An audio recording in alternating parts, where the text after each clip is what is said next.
Os deuses amavam esta ilha. O lendário rei Minos governava um poderoso reino. Ele apropriava-se de tesouros em ouro e pedras preciosas.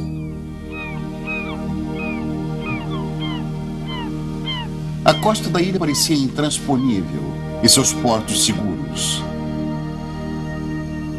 Uma grande cultura florescia. Seu povo vivia na abundância.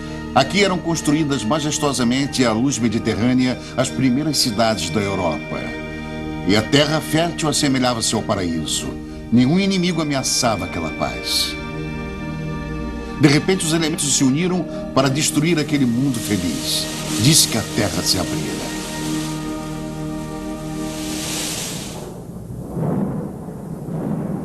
Foi um vulcão que jogou suas cinzas mortíferas sobre as cidades? Foi a terra que tremeu? Foram inimigos que conquistaram a ilha? O que será que realmente aconteceu em Creta há 3.500 anos?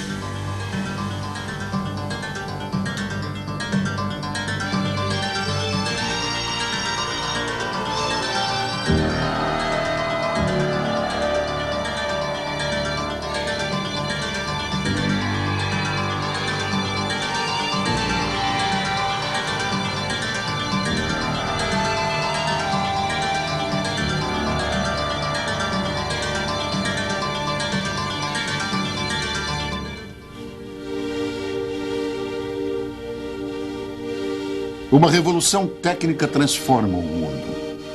Utensílios e armas de pedra são substituídos por artefatos de bronze, e Creta torna-se o berço da cultura europeia. Zeus, pai de todos os deuses, gerou o primeiro rei de Creta, Minos, com a princesa Europa, a qual ele raptara tomando a forma de um touro.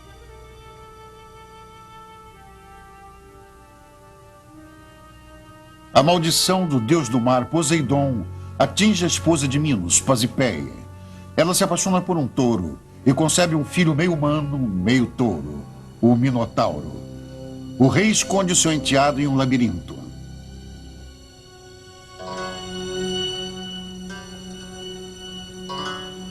Minos exige da subjugada Atenas sacrifícios humanos para saciar um monstro canibal. A cada 9 anos são enviados ao labirinto, construídos pelo inventor Dédalo, 7 virgens e 7 rapazes atenienses para servir de alimento ao Minotauro. Teseu, filho do rei ateniense Egeu, se mistura aos jovens enviados a Creta como sacrifício. Ele planeja matar um monstro e, ao retornar, içar velas brancas em sinal de sua vitória a seu pai. Se ele fracassasse e morresse, a frota retornaria com velas negras.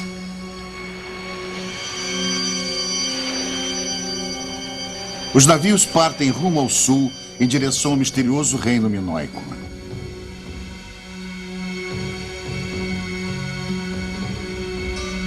Os atenienses escolhidos para o sacrifício pisam em solo cretense. Liderados por Teseu, o caminho que os leva do porto ao palácio real de Knossos lhes parece interminável. Quantas vezes já passaram por aqui jovens como eles, com o mesmo destino cruel pela frente?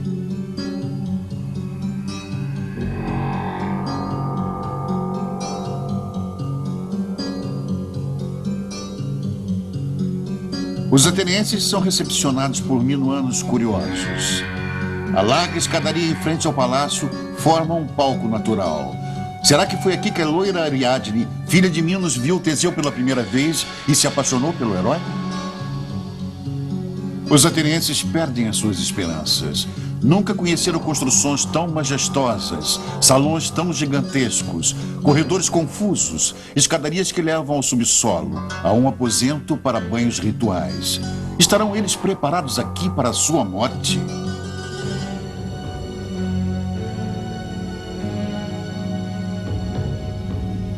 Na manhã do sacrifício, os jovens atenienses são guiados em procissão festiva ao labirinto, do qual ninguém jamais conseguiu escapar com vida.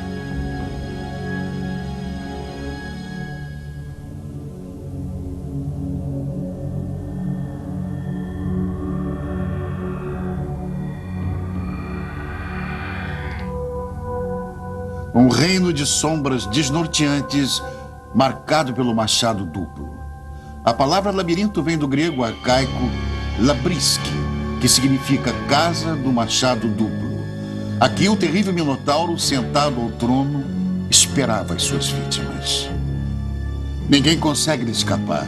Seu bramido de touro humano paralisa os atenienses. Porém, seguindo o conselho de Dédalo, Ariadne deu ao seu amado Teseu uma espada encantada e um novelo de lã vermelha. Destemido, ele mata o Minotauro, meio-irmão de Ariadne, e seguindo o fio vermelho, encontra o caminho para a liberdade. Os atenienses partem com Ariadne a bordo e param em Naxos para descansar. O deus Dionísio, com ciúmes, embriaga Teseu para roubar-lhe a jovem noiva. Pela dor da perda de Ariadne, Teseu manda içar velas negras. Egeu, o pai de Teseu, vê as velas negras se aproximarem e, profundamente desgostoso, se atira de um alto rochedo ao mar, que é chamado desde então de Mar Egeu.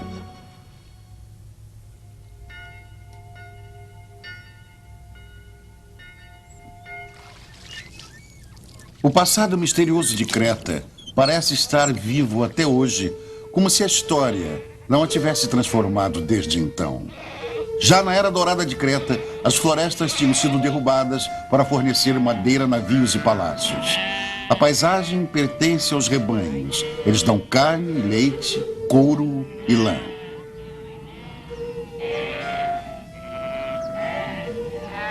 As estações do ano regulam o ritmo de vida das pessoas que executam os mesmos lavores desde a antiguidade. A posição privilegiada da ilha, situada entre a Ásia, a África e a Europa, fazia Creta ser cobiçada por todos os estrategistas. Assim, o poder sempre mudava de nacionalidade.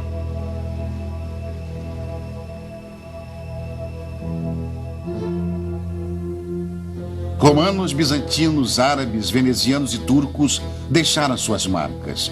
Somente no início do século presente, após a libertação de Creta do Império Otomano, os arqueólogos começaram a desvendar o passado cretense. O inglês Arthur Evans, com a ajuda de 150 colaboradores, conseguiu desenterrar em Knossos 1.500 aposentos entre salões, corredores e pátios, todos pertencentes a um único complexo arquitetônico, o Palácio Real.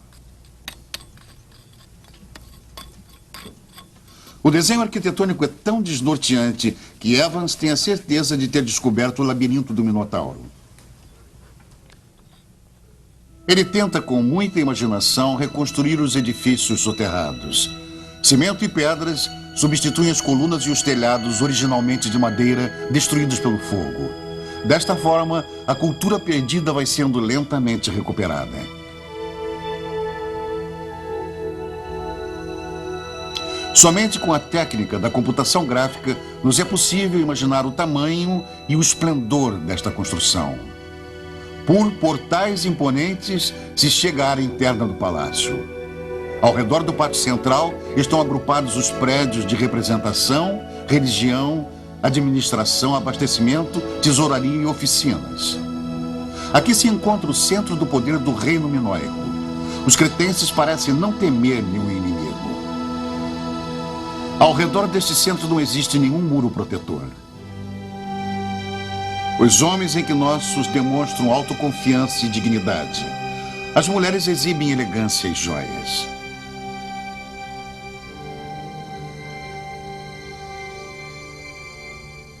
Motivos alegres enfeitam as paredes. Flores, animais, um mundo pleno de harmonia. Nenhum herói armado, nenhuma glorificação de guerra. Arthur Evans, a quem foi concedido o título de nobreza de Sir, pelo seu trabalho, dedicou 40 anos a este misterioso local. Escavando a terra, ele encontrou paredes de mármore, pisos de alabastro, o luxo surpreendente da cultura minoica em 1500 a.C. Nos aposentos privados dos sacerdotes reais, já havia o conforto de banheiros. Escadarias construídas de forma engenhosa condicionavam o ar. Claraboias regulavam a iluminação. Além de canos de argila, Evans encontrou sob a terra uma rede de esgotos bem planejada.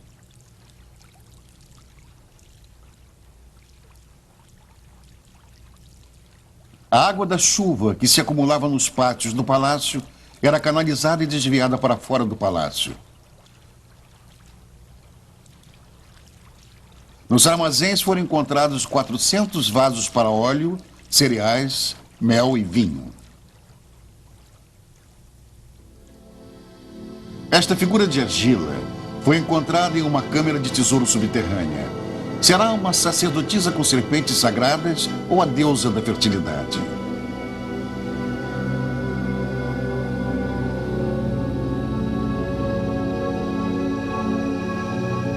Quem usava este anel? Ele era o selo da dignidade real ou sacerdotal?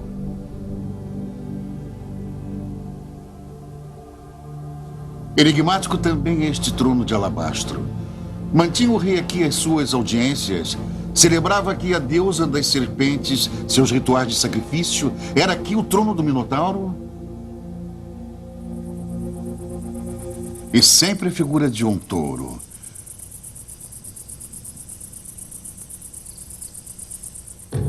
Esculturas gigantescas de chifres taurinos estão presentes em sítios religiosos.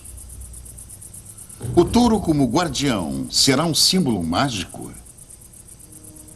Um dos mais preciosos achados feitos em Knossos também representa um touro, com chifres dourados e olhos de cristal de rocha. Será ele a imagem de um deus que os cretenses idolatravam e que somente a mitologia grega transformou depois em monstro? Este afresco demonstra isto. Ele conta a história de jogos perigosos com este forte animal. Acrobatas destemidos praticam um salto sobre o seu lombo. No culto ao touro existe o antigo mito de domesticação do touro selvagem. O homem subjuga a natureza. Desde os primórdios, a força do touro simboliza poder divino. E o homem sempre mediu suas forças com este animal.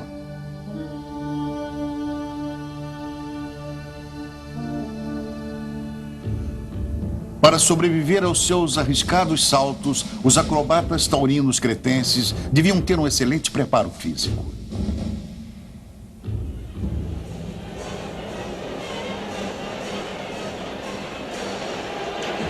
Na Espanha, reminiscências do culto ao touro permanecem até hoje.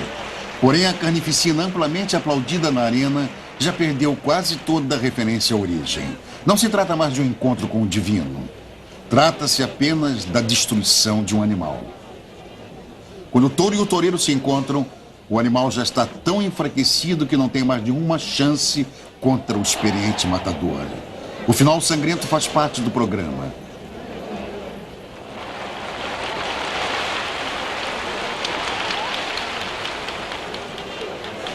O público festeja uma deplorável vitória.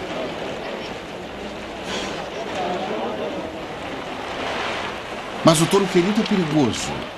Se o toureiro subestimar o seu adversário ou fizer algum movimento em falso, o touro poderá até matá-lo.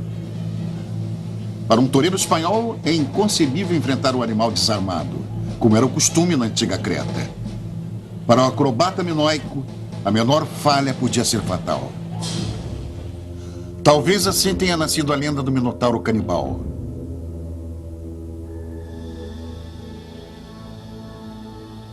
A riqueza natural de Creta e uma política econômica bem estruturada fizeram o comércio florescer. Uma frota poderosa de barcos à vela com remos atravessava o mar em direção ao seu rico vizinho do sul, o Egito.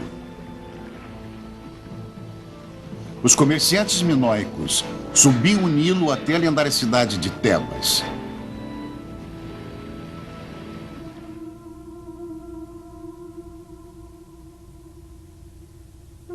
Eles viram os templos sagrados de Karnak e ficaram impressionados com a imponência dos gigantescos pórticos. Os imensos palácios de suas cidades de origem, Knossos, Festos, Malia e Catos Acros, eram bem menores. Nenhuma imagem de seus reis podia ser comparada à sublime grandeza dos gigantescos faraós. Os cretenses aprendiam rápido. Os arqueólogos encontraram nos palácios cretenses construções comparáveis às plantas dos templos com 3 naves egípcias erguidos para os deuses Ísis, Osíris e Hathor. E com a influência arquitetônica egípcia veio também a religiosa. Os cretenses nunca chegavam ao Egito de mãos vazias. Os faraós admiravam a fina, ricamente adornada cerâmica cretense.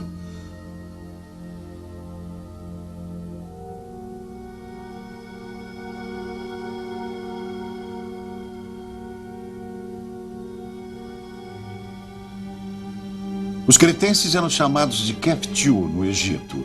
Eram respeitados e queridos. Eles não vinham com navios de guerra, não queriam pilhar, e sim fazer comércio. O nome de Creta desaparece repentinamente dos antigos papiros escritos pelos historiadores egípcios.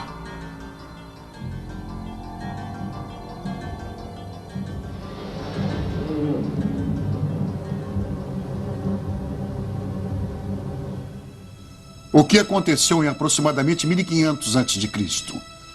Arqueólogos do mundo inteiro se perguntam sobre isto. O pesquisador alemão Hans Wunderlich nunca se perguntou o motivo da queda da cultura minoica. Para ele, Knossos sempre foi um gigantesco cemitério. Ele interpreta os chifres de touro como um símbolo da morte. Os mortos eram embalsamados segundo o exemplo egípcio e levados em procissão ao seu túmulo. Não era, portanto, um sítio de poder e sim de luto e silêncio? Se este era o centro de um culto à morte, onde se encontrava então o Palácio dos Reis?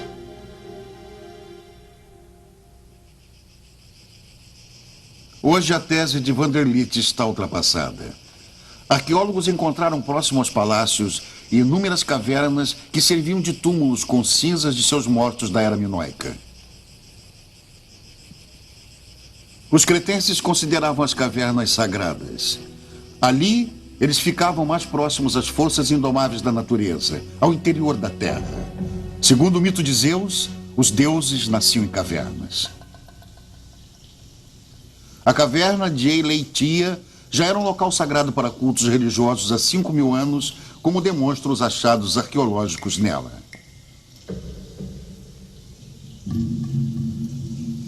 Na gruta de estalactites, à luz do facho, vê-se cacos de tigelas de sacrifícios dedicados aos deuses há milênios.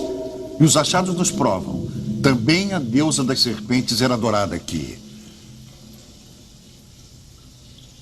Esta estalagmite, um símbolo fálico de fertilidade, encontra-se no centro deste local de adoração. Um muro baixo circunda o santuário. Uma lenda se mantém até hoje. Mulheres grávidas teriam tocado a pedra com o seu corpo e orado, pedindo por um parto sem complicações.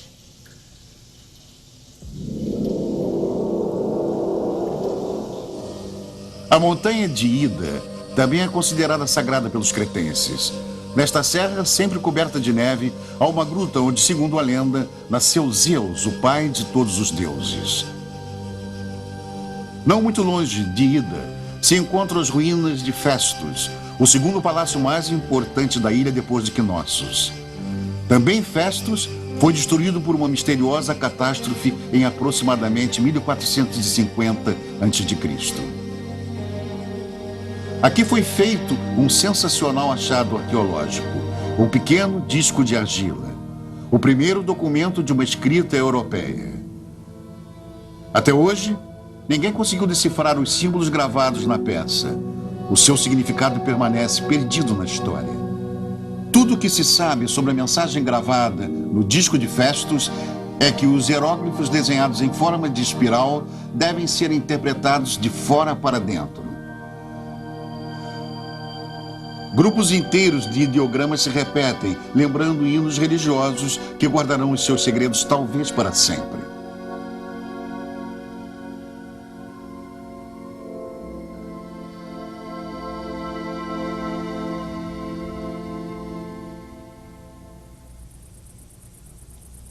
Outro achado arqueológico feito próximo a Knossos nos permite conhecer melhor os rituais religiosos minoicos. Relatórios das escavações reconstroem eventos estranhos que ocorreram neste primeiro templo encontrado em Creta.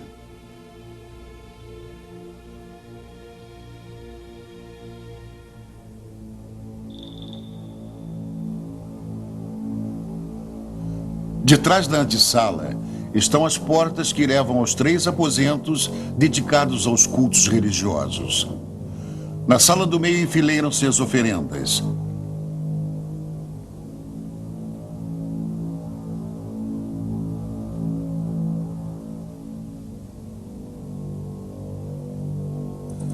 Os escavadores encontram ossos de animais entre elas. Sobre um pedestal ante a parede do altar, há 2 pés de barro, provavelmente a base de uma estátua de madeira que foi queimada representando alguma entidade divina. Mas como era a estátua? Era para a deusa das serpentes de Knossos?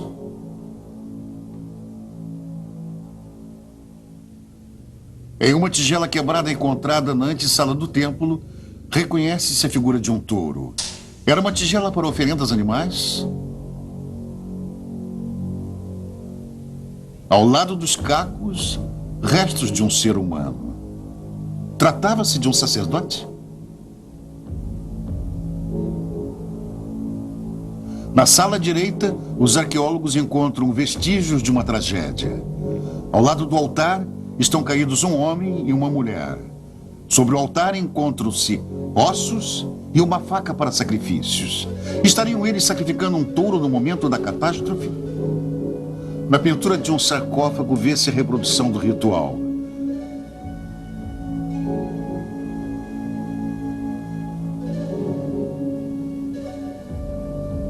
Enquanto o touro está amarrado ao altar, a sacerdotisa o sangra, fazendo-lhe um corte na artéria carótida. Seu sangue é assim recolhido em uma tigela. Mas neste templo não se trata de sacrifícios animais. Alguns patologistas constataram que os ossos encontrados sobre o altar pertenciam a um jovem rapaz. Mas por que sacrifícios humanos? O que os deuses deveriam dar em troca? De nada adiantou. Um terremoto fez o templo ruir, soterrando sacerdotes e vítimas sob os escombros. Após a catástrofe, templos e palácios são reconstruídos maiores do que antes. Mesmo assim, o reino minoico desaparece. Por quê?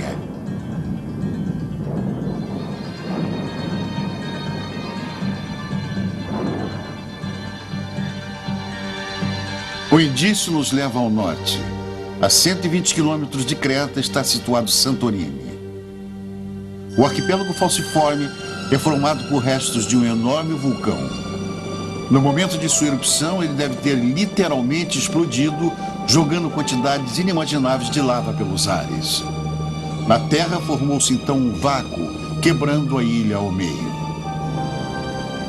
A água do mar invadiu a cratera, formando o arquipélago como conhecemos hoje. O vulcão permanece ativo, formando novos cones eruptivos. A tranquilidade é enganadora, pois a qualquer momento poderá haver uma nova erupção.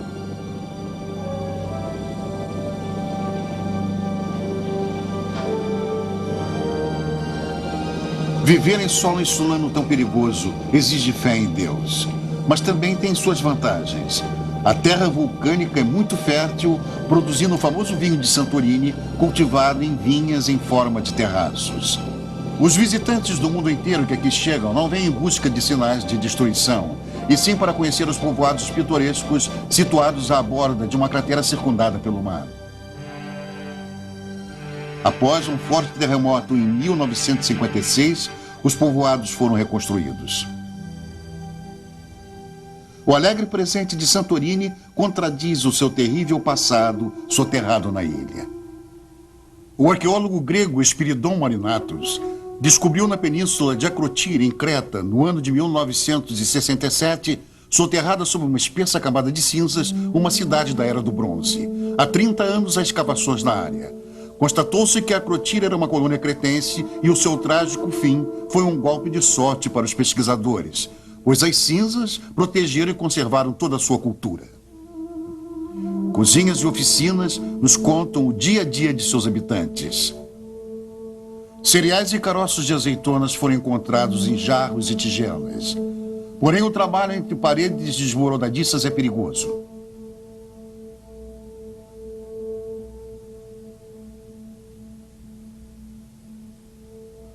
O descobridor de Akrotiri foi atingido mortalmente por pedras e sepultado em sua cidade natal. Sua filha Nano prossegue com seu trabalho. Nando Marinatos, arqueóloga, filha do descobridor de Akrotiri, diz: a maioria dos arqueólogos acredita que os cretenses possuíram uma espécie de império, um domínio marítimo chamado de talassocracia. O que nós não sabemos é como era formada a classe dominante. Eu acredito que a classe dominante era constituída por sacerdotes. Eles tinham, ou melhor, eles afirmavam que tinham uma relação especial com os deuses. Eles apareciam em público vestidos de deuses. Muitas casas eram enfeitadas com afrescos, rostos com feições cretenses, sacerdotisas. Também este jovem leva sua pesca como oferenda ao altar.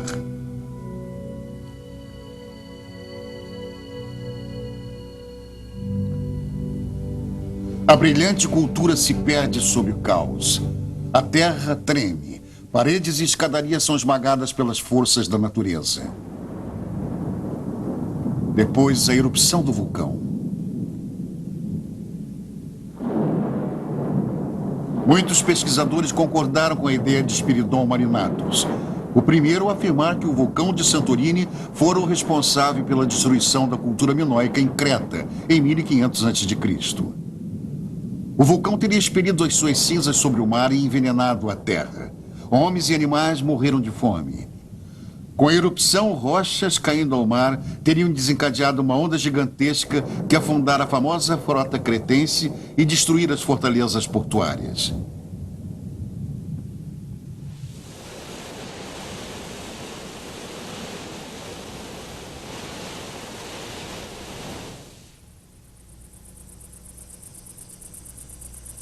Dois pesquisadores que contradizem a tese de Marinatus são os geólogos alemães Hans Pichler e Walter Friedrich. Há anos, eles pesquisam detalhadamente a cratera.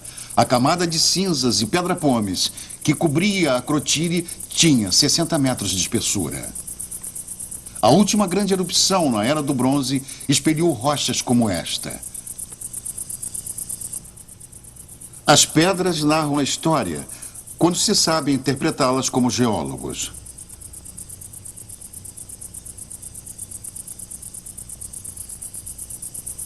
O professor Pichler tenta distinguir os vestígios de milhares de anos.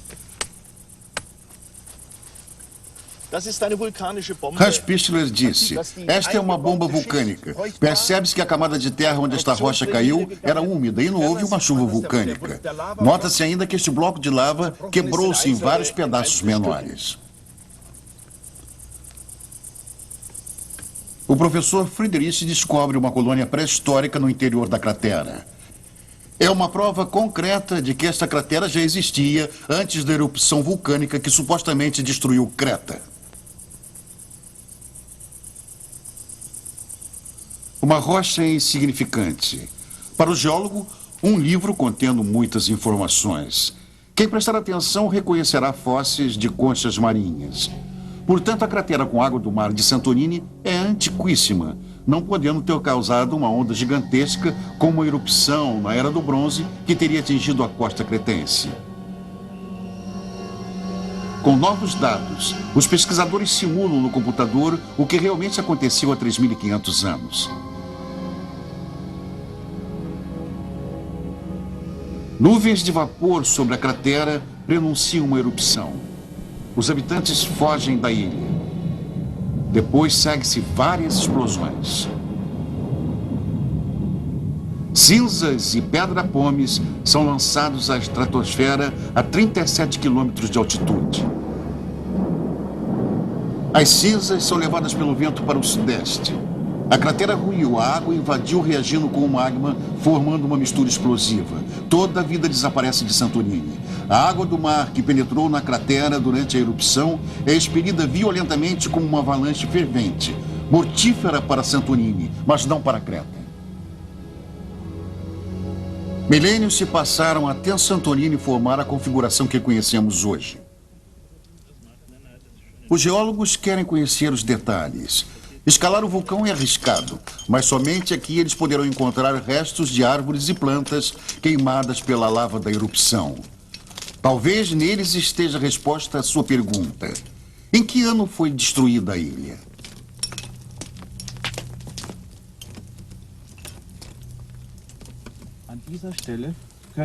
O geólogo alemão Walter Friedrich mostra: neste local podemos retirar carvão vegetal da pedra vulcânica e enviar ao laboratório para análise.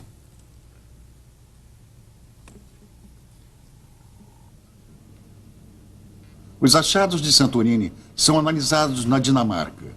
A complicada procura por vestígios das peças exige uma tecnologia moderna com métodos de análise sofisticadamente exatos. A análise C14 é assim denominada por causa do carbono radioativo 14. Pelo tempo mensurável da sua destruição, pode-se descobrir a idade dos tecidos orgânicos. A única exigência para esta análise é que se tenha bastante material colhido para o teste. Este não é o caso dos achados de Santorini. Então, a física nuclear terá de auxiliar os geólogos. Os minúsculos pedaços de carvão vegetal serão prensados em uma cápsula do acelerador Tandem. Com estes equipamentos de alta tecnologia, pode-se determinar com precisão a data de erupção do vulcão. Um fato que ocorreu há 3.500 anos.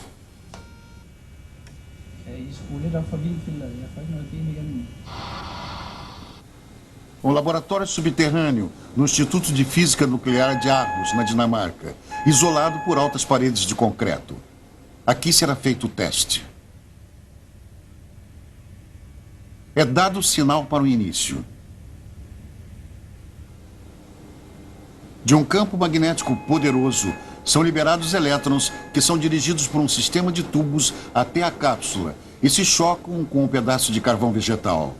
No embate, a matéria é desintegrada e o computador mede com exatidão os átomos de carvão liberados. Os geólogos têm as suas suspeitas confirmadas. O vulcão irrompeu em aproximadamente 1650 a.C., 150 anos antes da tese dos historiadores. Consequentemente, o vulcão de Santorini não pode ter destruído Creta. O mistério do desaparecimento da cultura minoica persiste. A milhares de quilômetros ao norte, no gelo eterno da Groenlândia, será encontrada a prova definitiva que confirmará os resultados dos testes dinamarqueses. Aqui neste planalto a temperatura nunca sobe além de 0 graus. Camada por camada de neve são prensadas com o passar do tempo, formando gelo. 7 países europeus mantêm aqui o Centro de Pesquisas GRIP para desvendar o mistério do passado. A grossa camada de gelo da Groenlândia, com 3.200 metros de espessura, será perfurada. Tempestades de neve e o frio glacial dificultam o trabalho dos pesquisadores.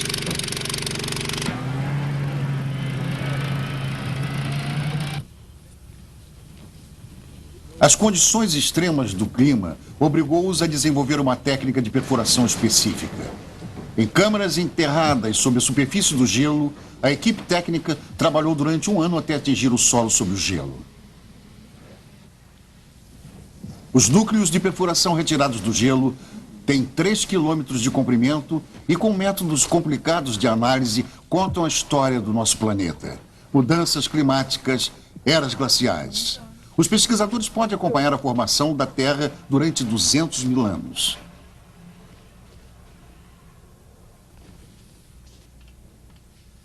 Também erupções vulcânicas a milhares de quilômetros de distância da Groenlândia deixaram suas marcas no gelo.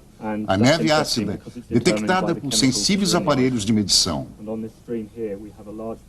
O pesquisador inglês descobre o ano da erupção do vulcão de Santorini, 1644 a.C.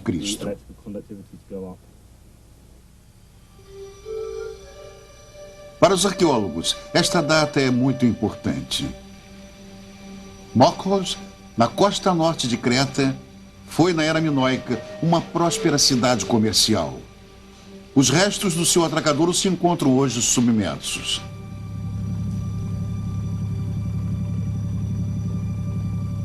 Numa pequena ilha situada em frente, trabalha há anos uma equipe norte-americana de arqueólogos. Aqui no verão, a temperatura passa dos 40 graus. O professor Solis, da Universidade da Carolina do Norte, dirige a escavação. Camada por camada, é cuidadosamente retirada e peneirada. Assim, Jeff Solis consegue fazer a descoberta decisiva.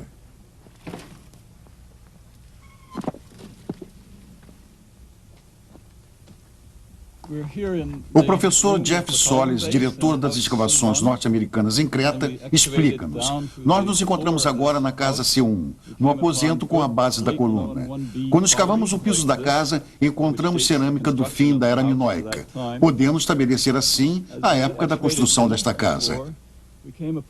Quando continuamos escavando, sob o piso da casa, encontramos esta espessa camada de cinzas vulcânicas de Santorini. Deixamos uma parte no local como foi encontrado para que as pessoas pudessem ver. A camada de cinzas tem no mínimo 10 centímetros de espessura e se estende sobre todo o solo debaixo destas paredes. Portanto, as cinzas vulcânicas caíram antes da construção desta casa. A importância desta descoberta é a determinação da época da erupção vulcânica de Santorini em relação aos estilos de cerâmica minoica. O vulcão deve ter irrompido no final da primeira metade da Era Minoica e introduzido o final desta era.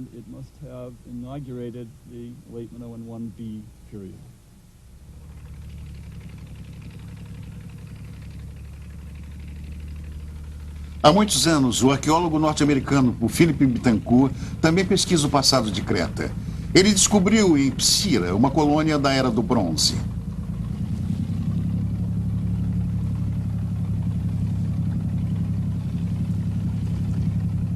As escavações de Bittencourt confirmam os mais recentes resultados das pesquisas. Catástrofes da natureza não poderiam ter sido as únicas responsáveis pelo desaparecimento da Era Minoica em Creta.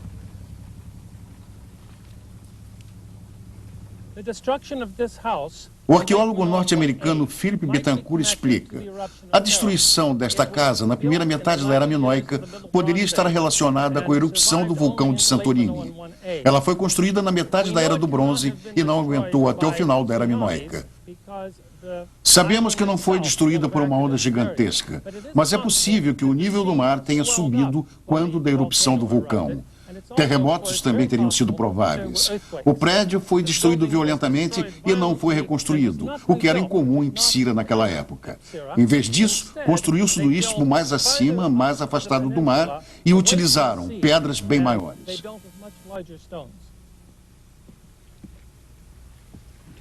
Bittencourt continuou pesquisando e encontrou indícios de violência humana.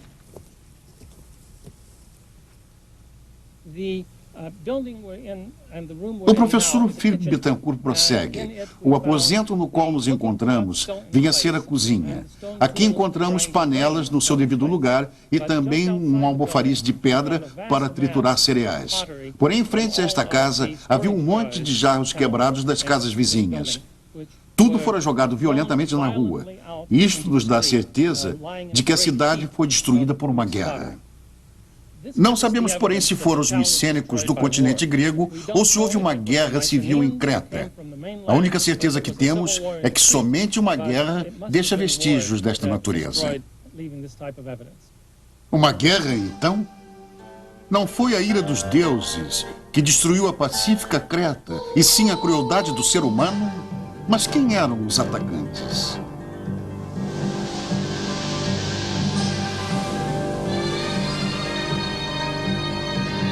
No Peloponeso, península em frente ao continente grego, fortificava-se um perigoso concorrente para os cretenses.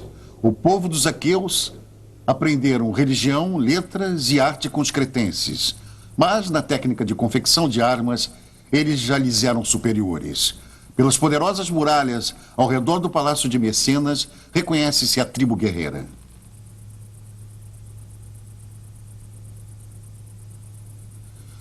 O arqueólogo alemão Heinrich Schliemann encontrou um tesouro nos túmulos reais de Mecenas. Uma máscara dourada de um príncipe aqueu, a chamada máscara de Agamenon. Era o ouro proveniente de Creta. Cálices e adereços de ouro são nitidamente artefatos cretenses. Mercadorias comercializadas ou pilhagem de guerra. Terão os micênicos atacado e subjugado Creta? O professor Jeff Solis diz: a melhor explicação no momento para a destruição da civilização minoica é a invasão pelos gregos de Mecenas. Eles conquistaram Knossos. Temos indícios significativos de sua presença através de vários escritos em grego micênico de um novo estilo de olaria introduzida em Knossos por volta de 1450 a.C. e de uma nova forma de sepulturas, túmulos em poços ao redor do palácio.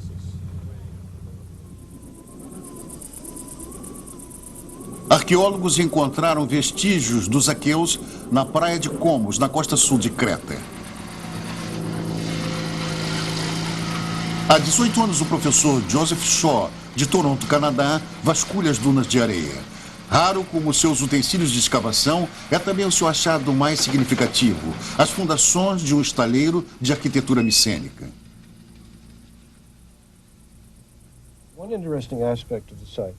O professor canadense Joseph Shaw declara: o aspecto mais interessante na descoberta em Comos é que não houve destruição da cultura minoica pelo fogo, como foi o caso na vizinha Águia Triada, provavelmente ateado pelos invasores micênicos. É como se os micênicos não quisessem destruir o porto de Comos.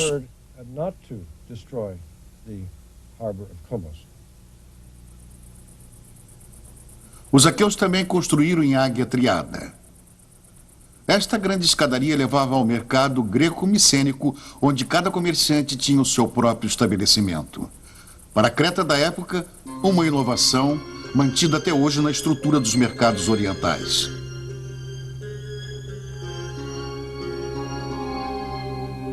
A notícia dos novos senhores em Creta chegou ao Egito.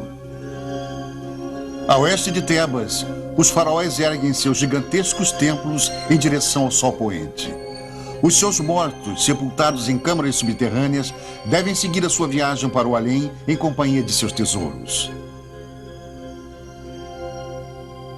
Afastados dos soberanos, porém na mesma área, eram também sepultados os altos funcionários do reino. Sobre estes túmulos existe hoje um povoado. Seus habitantes, à procura de tesouros, escavaram sob suas próprias casas e encontraram as câmaras dos mortos. O chanceler egípcio Hashmi-Re, quando ainda vivo, ordenou que seu túmulo fosse ricamente adornado com pinturas. Nos afrescos, distinguem-se embaixadores estrangeiros sendo recepcionados pelo próprio chanceler. Assim podemos ver hoje os comerciantes cretenses trazendo presentes valiosos.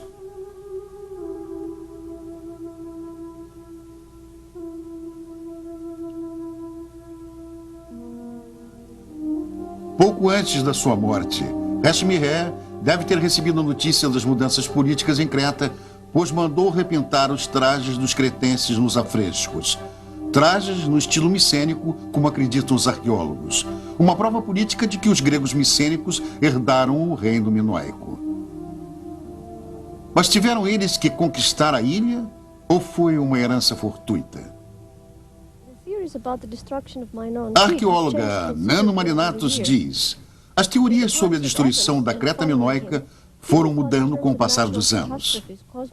Na época do pesquisador Arens e depois, pensava-se em causas naturais, como terremotos e a erupção do vulcão em Santorini. Hoje acreditamos mais em causas sociais que tenham provocado um colapso no sistema.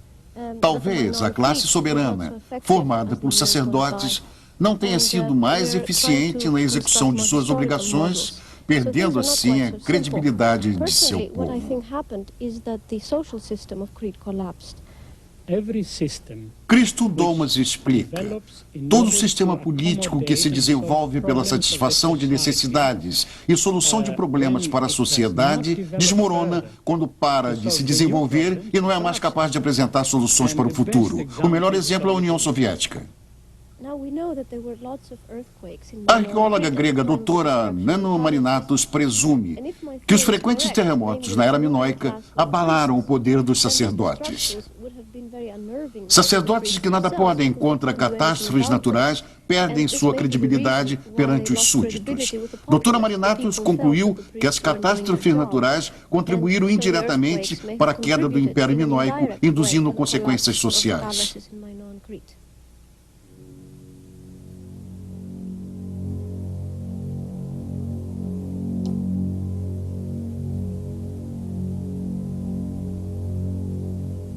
Um local sinistro em Creta uniu Teseu e Ariadne.